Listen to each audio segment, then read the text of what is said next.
ठाकुर सुखविंदर सिंह सुक्खू जी, उप मुख्यमंत्री श्री मुकेश अग्निहोत्री जी और मंच पे बैठे सभी हमारे मंत्रिमंडल के वरिष्ठ मंत्री पद पर बैठे सभी मंत्रीगण और सभी इस प्रेस वार्ता में आए हमारे पत्रकार बंधुओं, आप सबका बहुत बहुत स्वागत है। आप सब जानते हैं कि हम चुनाव का सामना करने जा रहे हैं। हमारे लोकसभा की 4 सीटें हैं जिस पर हमने चुनाव लड़ना है और उसी तरह से हमारी जो उपचुनाव 6 हमारे जो विधायक हमारे को छोड़ के दूसरी पार्टी में शामिल हुए हैं उनको भी हमने ध्यान में रखते हुए ये इलेक्शन का सामना करना है। मेरी आपसे करबद्ध प्रार्थना है कि जैसा हमने कभी भी विकास के मुद्दों से हटकर कोई अन्य बात नहीं की, हमने बार बार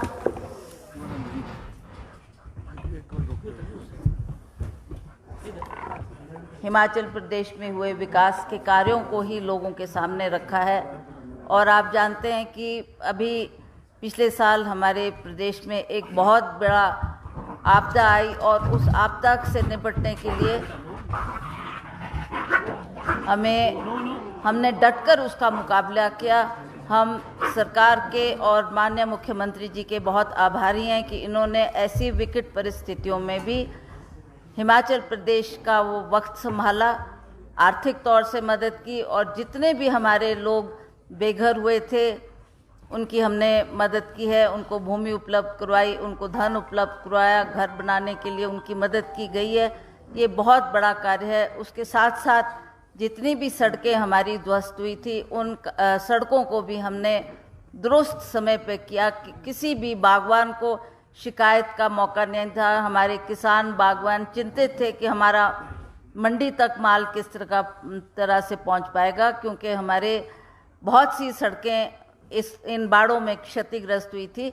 तो उनका भी समय पर ध्यान दिया गया और उनको सड़क को दुरुस्त करके हमने ये विकास के कार्यों को आगे बढ़ाया है। अब मैं आपसे ये भी कहना चाहती हूँ कि भारतीय जनता पार्टी ने जब भी चुनाव का सामना किया है उन्होंने कोई ना कोई मुद्दे की तलाश की है।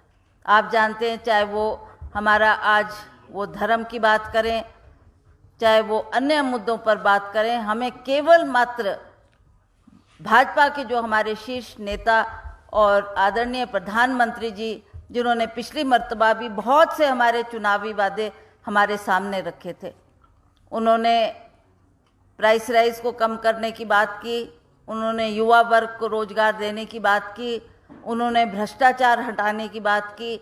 और आज हम देख रहे हैं कि कितना समय बीत गया परंतु वो किसी भी अपने वायदे पे खरे नहीं उतर पाए। तो आज भी हम इन्हीं मुद्दों को लेकर और ख़ास करके कांग्रेस पार्टी ने जो विकास का काम किया है उन बातों को लेकर हम जनता के दरबार में जाएंगे और जनता से आग्रह करेंगे कि आपने सच्चाई का साथ देना, आपने उन लोगों को चुनकर भेजना जो दिल से हिमाचल प्रदेश की जनता के साथ जुड़े हैं, विकास करना चाहते हैं, अपने क्षेत्र की उन्नति और तरक्की के लिए और बेहतर काम करने का उनको मौका मिले। ऐसा हमने प्रयास किया कि उन्हीं व्यक्तियों को हम टिकट देंगे जो इस कार्य में कई सालों से लगे हुए हैं। तो इसलिए मैं अब ज़्यादा विस्तार पर ना बोलते हुए मैं माननीय मुख्यमंत्री जी से आग्रह करूंगी कि वो इस पर अपना प्रकाश डालें। मुकेश जी पहले बोलेंगे, उसके बाद मुख्यमंत्री जी आपसे अपनी बात रखेंगे।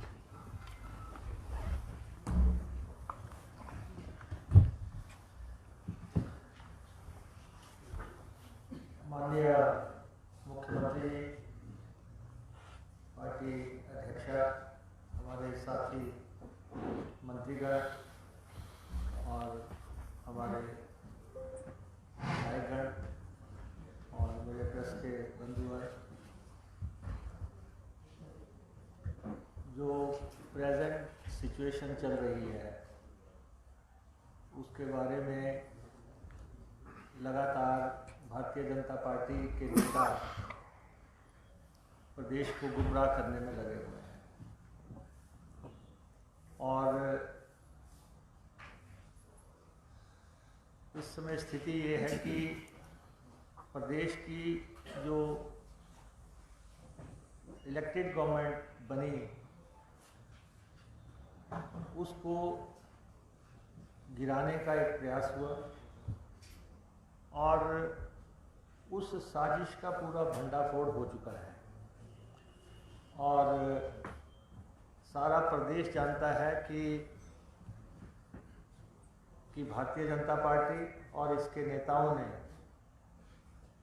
प्रदेश में साजिश की, प्रदेश में षड्यंत्र किया और प्रदेश में जो जनादेश प्रदेश की जनता ने दिया था उसको डिफीट करने का प्रयास किया। लेकिन आज ऑपरेशन लोटस जो है वो हिमाचल प्रदेश में डिफीट हुआ है और भारतीय जनता पार्टी के जितने भी नेता हैं इंक्लूडिंग नेता प्रतिपक्ष, उनको प्रदेशवासियों से माफ़ी मांगनी चाहिए कि हमने सरकार गिराने का प्रयास किया, हम गिरा नहीं सके। हमने आपको वायदा किया था कि हम सरकार गिरा देंगे, हम ऐसा नहीं कर पाए और अब स्थिति जो है हिमाचल प्रदेश में कांग्रेस पार्टी की सरकार को कोई थ्रेट नहीं है। आज की तारीख में नेता प्रतिपक्ष हालांकि लगातार बयान दे रहे हैं कि हिमाचल प्रदेश की सरकार अल्पमत में है। अब आप बताएं कि और वो ये साबित करें कि हिमाचल प्रदेश की सरकार कहाँ से अल्पमत में हो गई। 6 MLA अनसीट हो चुके हैं, उन सीटों का इलेक्शन हो रहा है। 62 सीटें 62 MLAs हैं और उसमें 62 में से हमारे पास 34 है, हमारे पास 34 है और उनके पास 25 हैं, 25 है। तो हमारी किसी भी ढंग से हम अल्पमत में नहीं हैं, हमारी सरकार को कोई थ्रेट नहीं है, हमारी सरकार पूरी तरह स्टेबल है और इस इलेक्शन के बाद जो है ये पहले से भी ज़्यादा स्टेबिलिटी अटेन कर लेगी।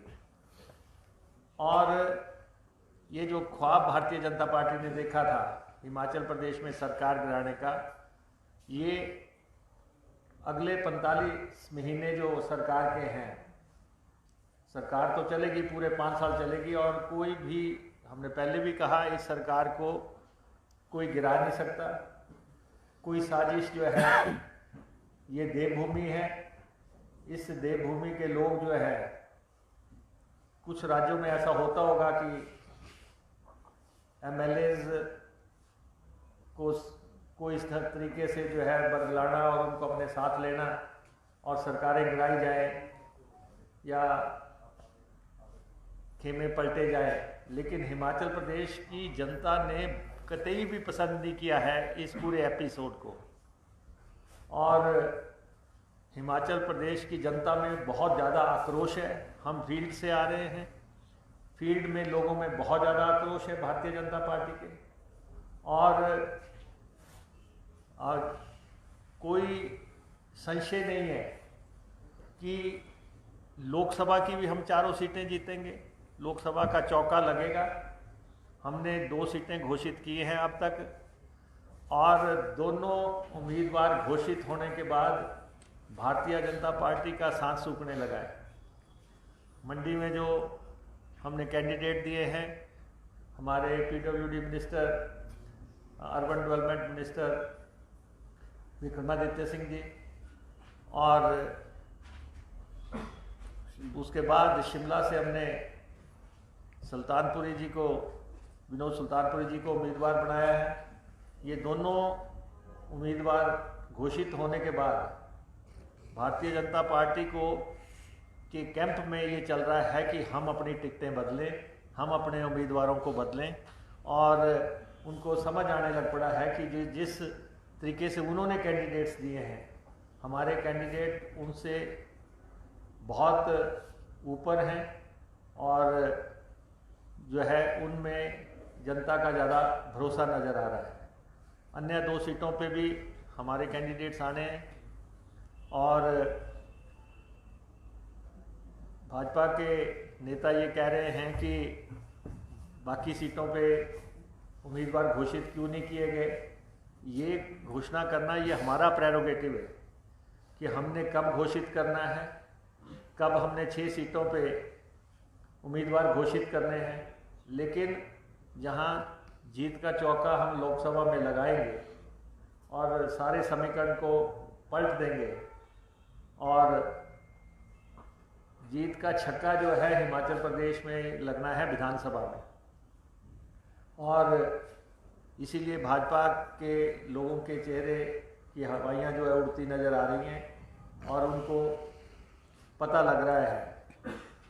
इसलिए सरकार की स्टेबिलिटी पे कोई सवाल नहीं है और हम पूरे प्रदेशवासियों को आपके माध्यम से ये कहना चाहते हैं कि सरकार चुनाव से पहले भी हमारी है, सरकार चुनाव के बाद भी हमारी होगी और फुल टर्म जो है ये सरकार काम करेगी। और जो जनता से हमने वायदे किए थे और ख़ास तौर पे 2 वायदे जिनका मैं उल्लेख आपके समक्ष करना चाहता हूँ। हमने कर्मचारियों को ओपीएस देने का वायदा किया था। हमारी सरकार ने पहली कैबिनेट मीटिंग में ओपीएस लागू की और प्रदेश के 1,36,000 कर्मचारियों को हम ओपीएस दे रहे हैं।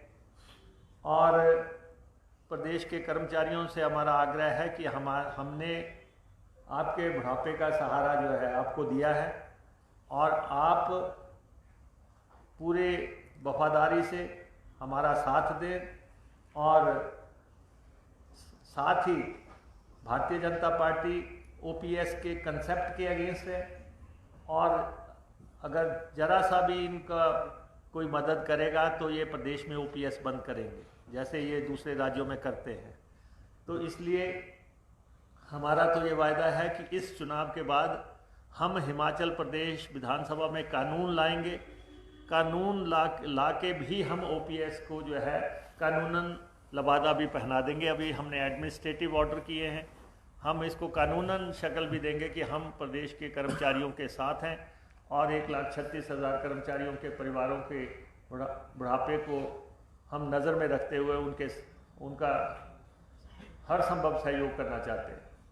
सेकंड, जो महिलाओं को 1,500 रुपये देने की हमने बात की थी, कल ही नेता प्रतिपक्ष ने कहा कि महिलाओं को 1,500 रुपये लागू नहीं किए, तो उनको मैं करेक्ट करना चाहूँगा कि लाहौल स्पीति की हर महिला को जो है ये पैसा मिल चुका है। उन्होंने कहा बताया जाए कि किस महिला को ये पैसा मिला है।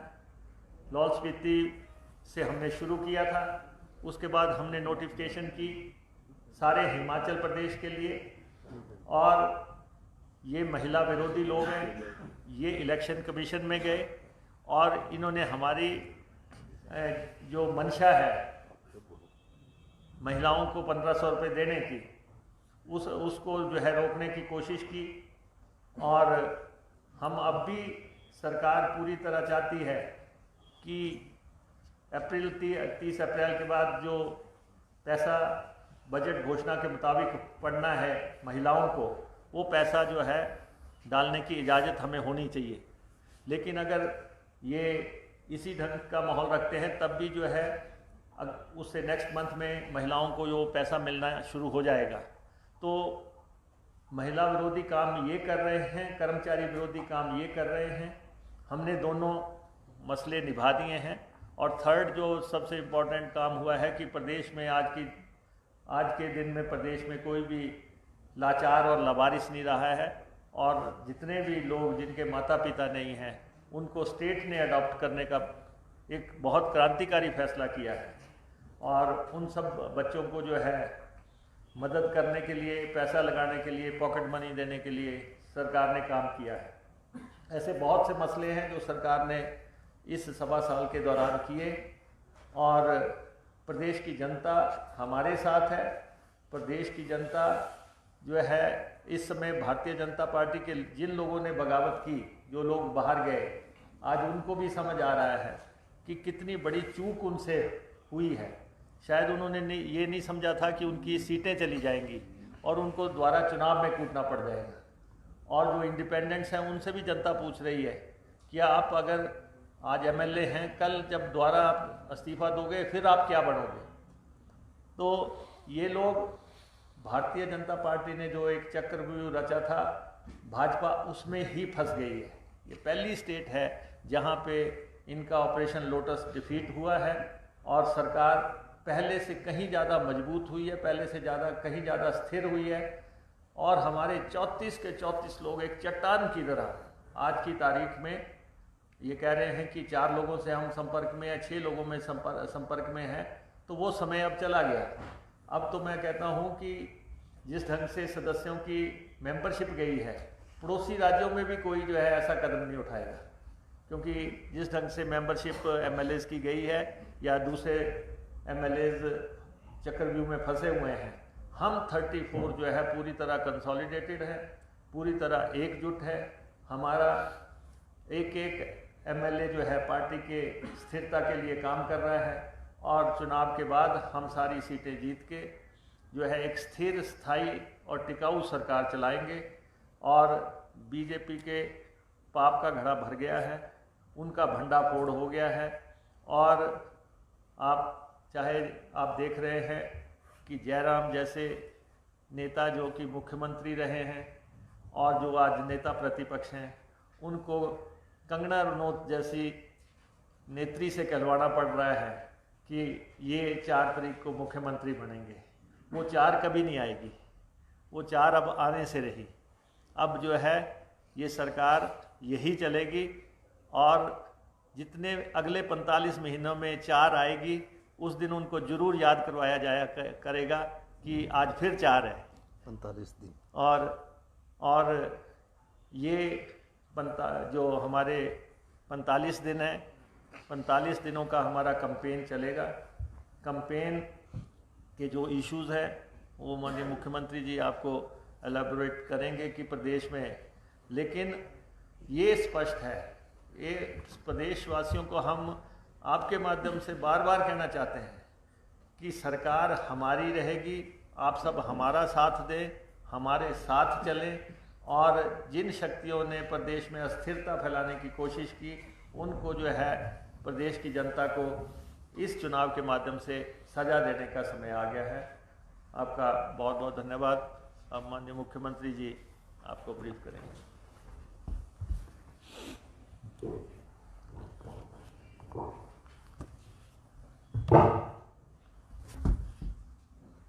प्रदेशाध्यक्ष श्रीमती प्रतिभा सिंह जी, उप मुख्यमंत्री श्री मुकेश अग्निहोत्री जी, सभी मंत्रिमंडल के सदस्यगण,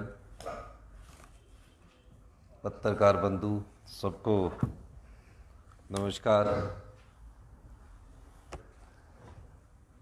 45 दिन बाद आप सब लोग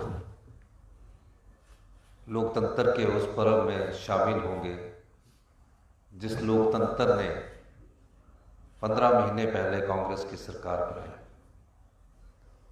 जनता के वोट से चुनकर कांग्रेस की सरकार बनी और सरकार ने सभी चुनौतियों का सामना युद्ध की तरह किया।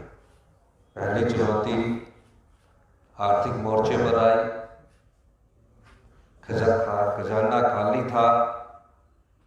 इस प्रदेश की अर्थव्यवस्था को भारतीय जनता पार्टी ने कंगाल करके रख दिया। उस अर्थव्यवस्था में हमने सुधार किया और 20% के करीब इस अर्थव्यवस्था में जब सुधार हुआ और 2200 करोड़ रुपए का हमने राजस्व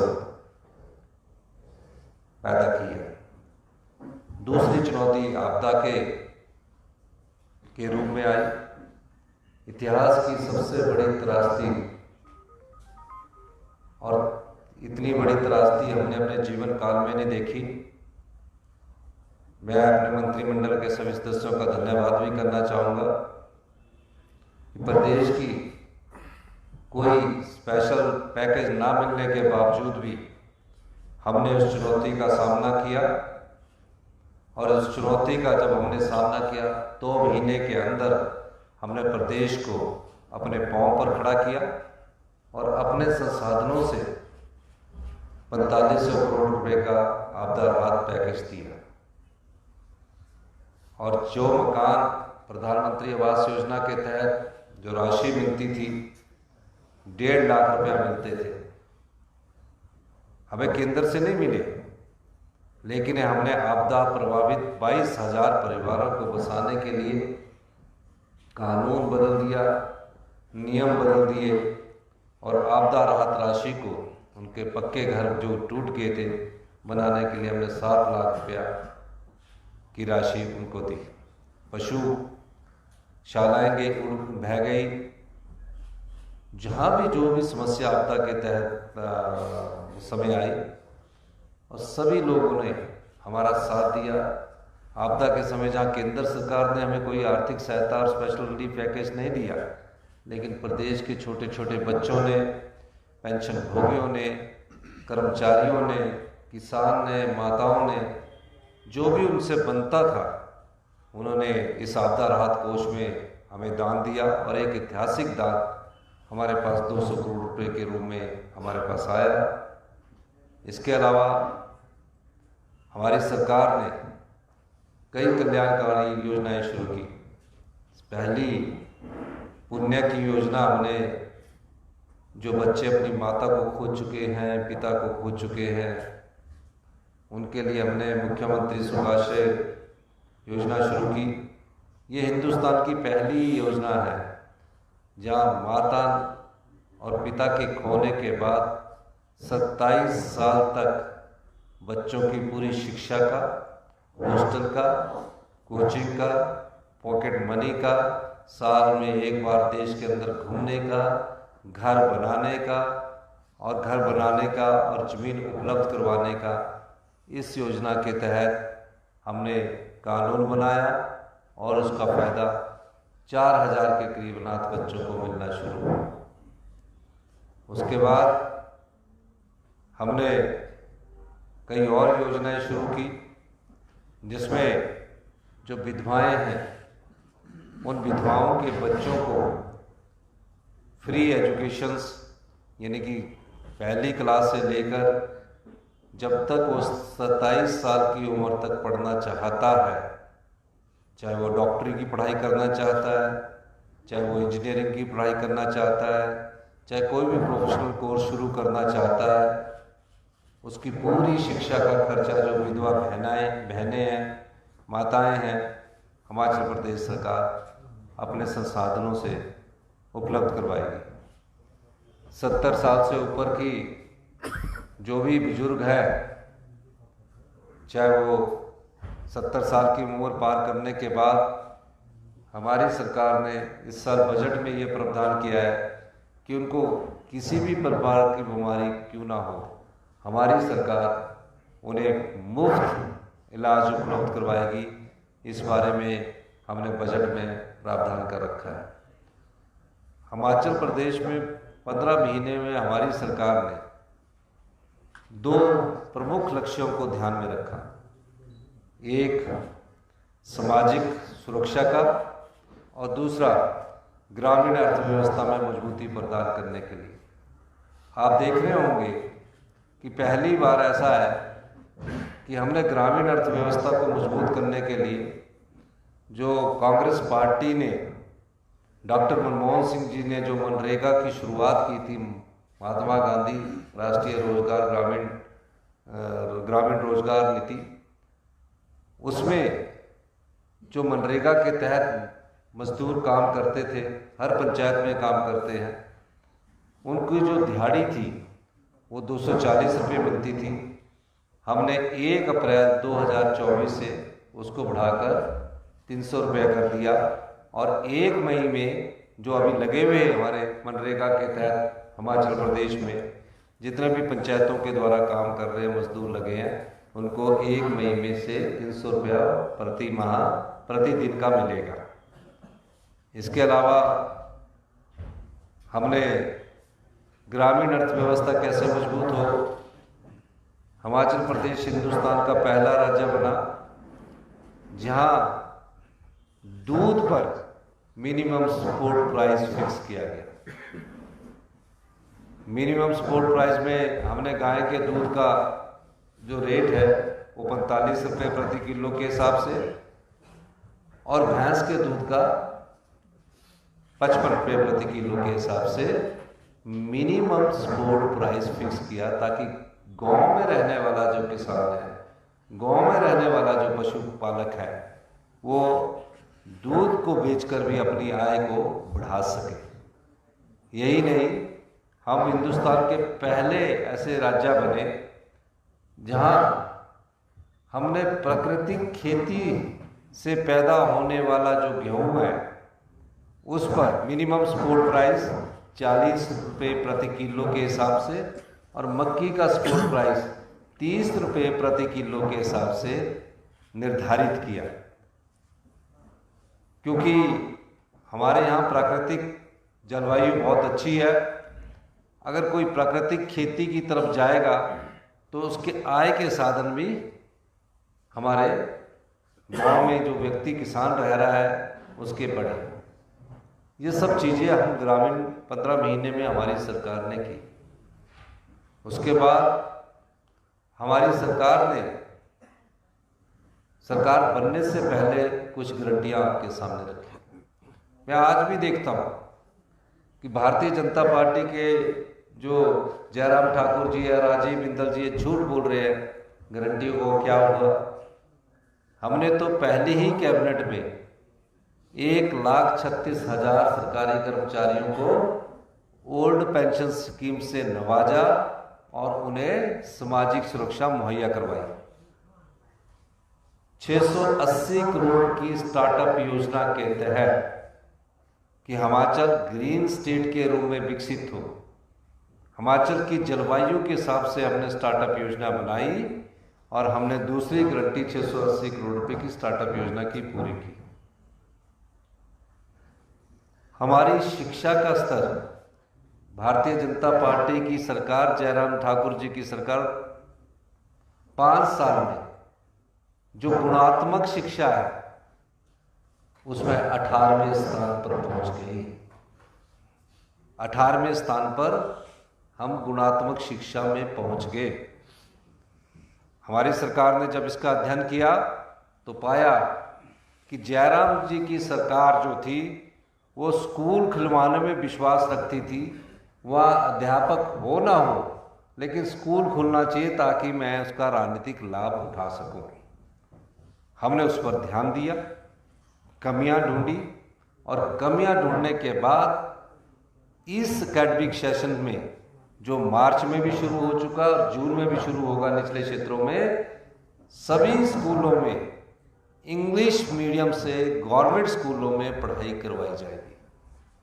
और जो टीचर हैं ये भी पहली बार हुआ कि उनको हम एक्सपोजर टूर के लिए बाहर भेज रहे हैं, सिंगापुर भेज रहे हैं या और दूसरी कंट्री में भेज रहे हैं। तो ये सब योजनाएं शिक्षा से संबंधित थी। उसके बाद जब हम इन योजनाओं को आगे बढ़ा रहे थे और बजट प्रस्तुत हुआ तो राजनीतिक चुनौती है। 1 जून को जब आप वोट डालने जाएंगे तो हिमाचल की जनता को ये फैसला करना है कि क्या जो आपके वोट से चुनकर आए हुए विधायक थे जो बिकाऊ हो गए और जो लोकसभा की 4 सीटों में चुनाव होने जा रहा है, क्या ये चुनाव जनता की भावना और जनता के वोट से हो? तो जो बिकाऊ लोग हैं 1 जून को हिमाचल की जनता ने जरूर सबक सिखाएगी, क्योंकि भारतीय जनता पार्टी ने जो जनता के वोट से जीतकर चुनी हुई सरकार आई, 15 महीने में जिसने समाज कल्याण के और ग्रामीण अर्थव्यवस्था को मजबूत करने के लिए कार्य किए, भ्रष्टाचार पर चोट की और भ्रष्टाचार पर चोट करने के लिए 2200 करोड़ रुपए का राजस्व की उगाही हुई। उस समय हिमाचल की जनता को ये फैसला करना है कि इस लोकतंत्र को जिंदा रखने के लिए हमें जो खरीदने वाली पार्टी है और जो बिकने वाले विधायक हैं उनको सबक सिखाना है। उन्होंने हमारी एक राज्यसभा की सीट चुराई है। अगर हिमाचल की जनता ये ठान ले, क्योंकि हम देवी देवताओं में विश्वास करने वाले लोग हैं, देव संस्कृति में विश्वास करने वाले लोग हैं, अगर हिमाचल की जनता ये ठान ले कि भारतीय जनता पार्टी ने पैसों का इस्तेमाल करके जो राज्यसभा की सीट चुराई है, जनता अपने वोट की ताकत से चारों लोकसभा सीट कांग्रेस के पक्ष में करेगी। यही इनको सच्चा सबक होगा। ये लोग मुद्दों से ध्यान भटका रहे हैं। भारतीय जनता पार्टी के लोग आकर मुद्दों से ध्यान भटका रहे हैं। अगर 15 महीने की सरकार की कार्यप्रणाली की कोई अगर योजनाएं देखें, ये पहली सरकार है जिसने एक साल में 22,000 रोजगार के अवसर पैदा किए। ये पहली सरकार है जो कोर्ट में फंसे हुए 5-5 साल से JOIT के केसेस थे, उनको कोर्ट से भी जीता और उनको सेटल भी किया। अब उनको अपॉइंटमेंट लेटर मिलने शुरू हो गए। ये पहली सरकार है जहां अभी तक 15 महीने में 1500 को नौकरी भी मिल चुकी है और ज्वाइन भी कर चुके हैं। अगले 15 महीने में 20,000 लोगों को रोजगार देना और 1500 को ज्वाइनिंग दे दी गई है, जिसमें 6,500 लोग बैच वाइज भर्ती के माध्यम से और पब्लिक सर्विस कमीशन के माध्यम से शिक्षा विभाग में भरे जा रहे हैं। 10,000 के करीब लोग, जिसमें पंप ऑपरेटर है, इलेक्ट्रीशियन है, मल्टीपर्पज वर्कर है, फीटर है, तकरीबन IPS डिपार्टमेंट में भरे जा रहे हैं। 261 वन मित्र भर्ती भरे जा रहे हैं। 984 पटवारी भरे जा रहे हैं। तकरीबन 100 के करीब एक्साइज डिपार्टमेंट में भरे जा रहे हैं। 1200 कुछ लोग पुलिस में कांस्टेबल की भर्ती में भरे जा रहे हैं। और जो भर्तियों में घोटाला भारतीय जनता पार्टी के समय हुआ था, जब जयराम जी मुख्यमंत्री थे, सबॉर्डिनेट सिलेक्शन बोर्ड में नौकरियां बेची जाती थी, पुलिस पर भर्ती का पेपर भी लीक हुआ, उसका पेपर भी बेचा गया। हमारी सरकार ने जो नौकरियों में भ्रष्टाचार फैला था और जिस सबॉर्डिनेट सिलेक्शन बोर्ड के माध्यम से नौकरियां बिकती थी, हमारी सरकार ने उस पर तुरंत कार्रवाई करते हुए उसे भंग किया।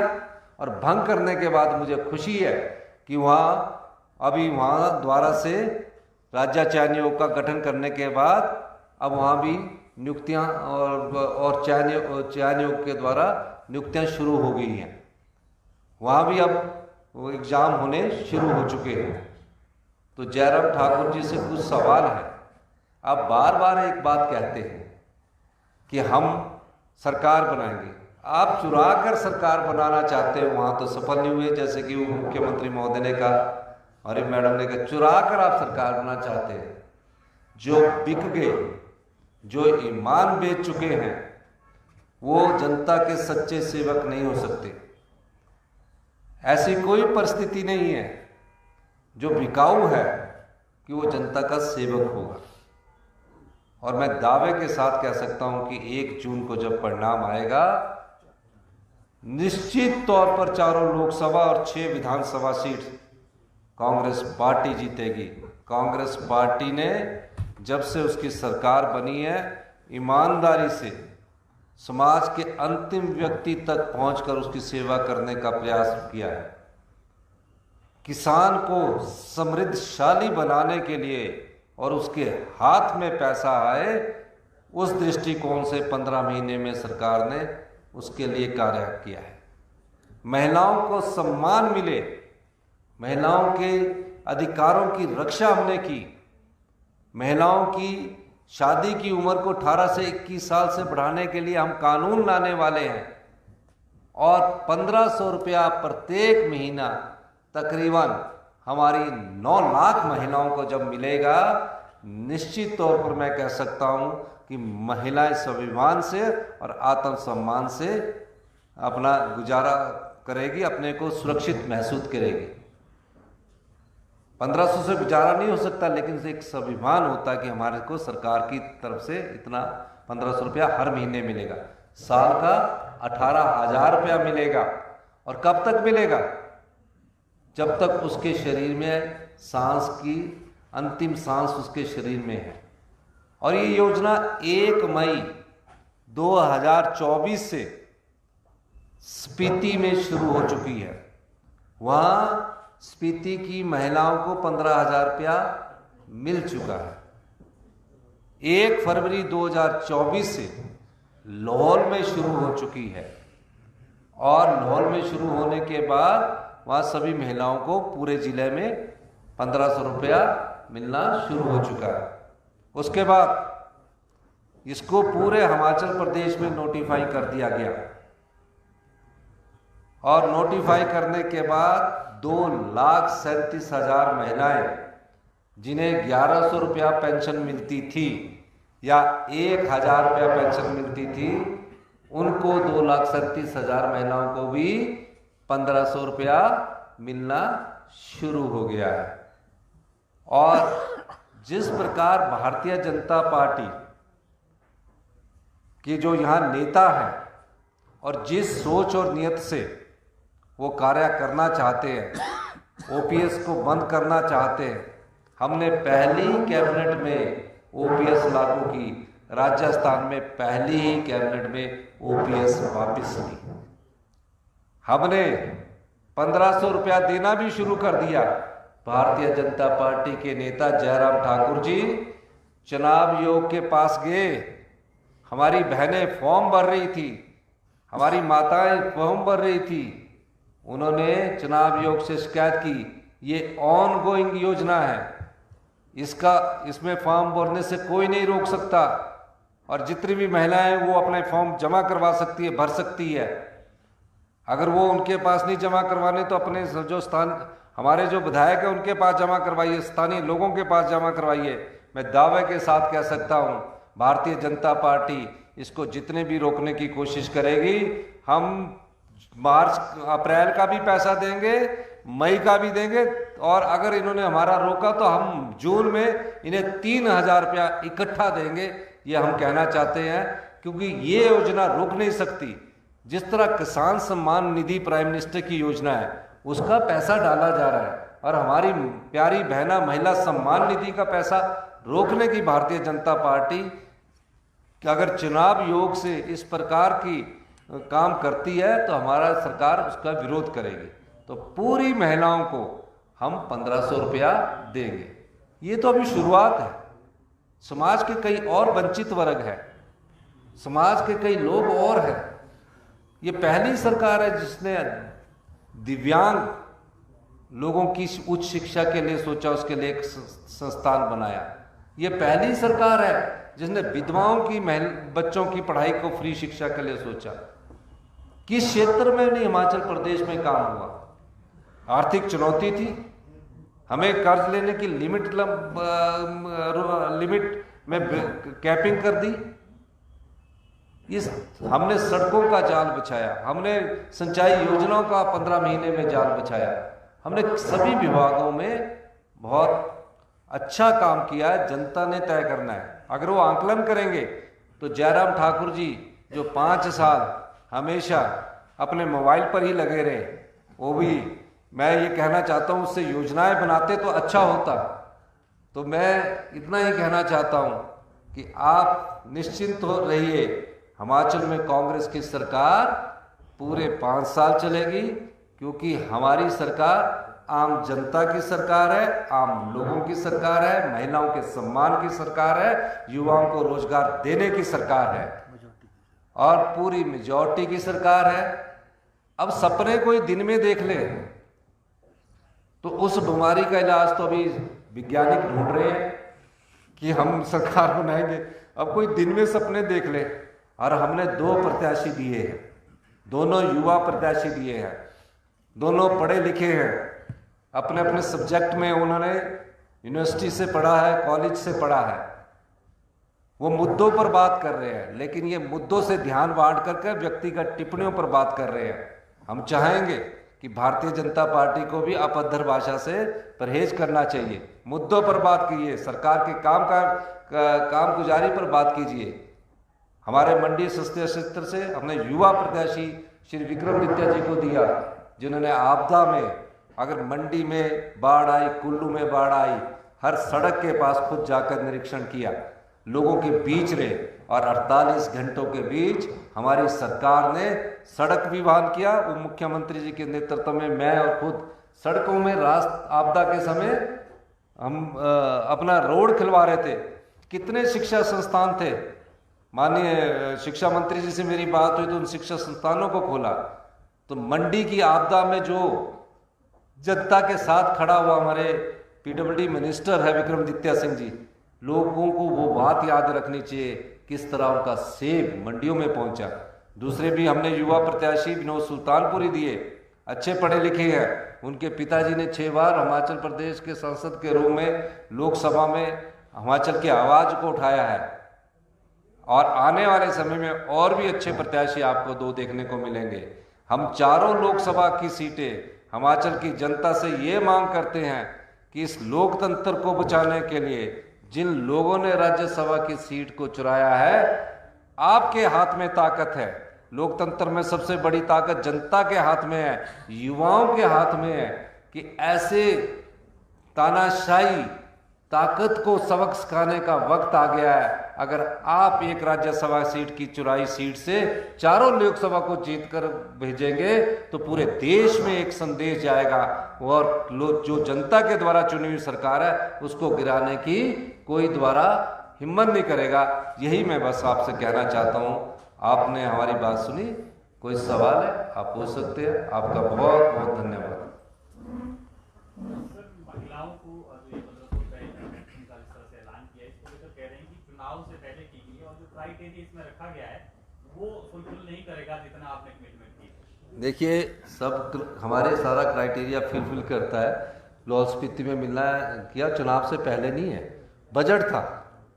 चुनाव की तो 16 मार्च को घोषणा हुई, हमने तो 1 मार्च को इसकी घोषणा कर दी है। और बजटेड स्कीम है। किसान सम्मान निधि के तो 2-2 हज़ार रुपया अभी जा रहे हैं, वो तो साल में 6 हज़ार रुपया दे रहे हैं। हम प्यारी बहना सम्मान निधि का 18,000 रुपया दे रहे हैं, 3 गुना दे रहे हैं। 9 लाख महिलाओं को दे रहे हैं। अब सरकारी महिलाओं को तो नहीं मिलेगा ना, इसलिए जो भी है ये सब मिलेगा। वो अभी इसको रुकवा सकते कि दिल्ली के प्रेशर में रुकवा सकते हैं, लेकिन वो सोचिए 1 अप्रैल को भी मिलेगा, 1 मई को मिलेगा, 1 जून को मिलेगा, दिसंबर तक मिलेगा और 18,000 रुपया साल का मिलेगा। अभी तो ये योजना है। आने वाले समय में समाज के और वर्ग भी है, उनको भी सबको सम्मान मिलेगा।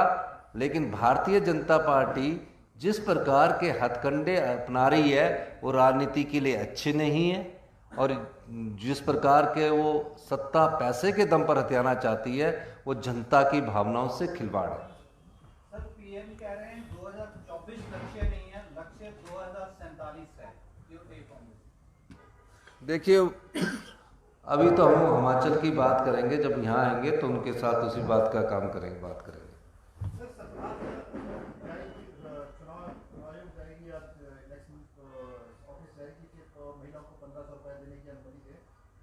हमारी इस बारे में हमने हमारे मंत्रिमंडल के सदस्य जगत नेगी जी के नेतृत्व में गए थे और हमने उनको रिप्रेजेंट किया है और वो तो देने ही पड़ेंगे, वो रोक नहीं सकते, वो तो देने ही पड़ेंगे।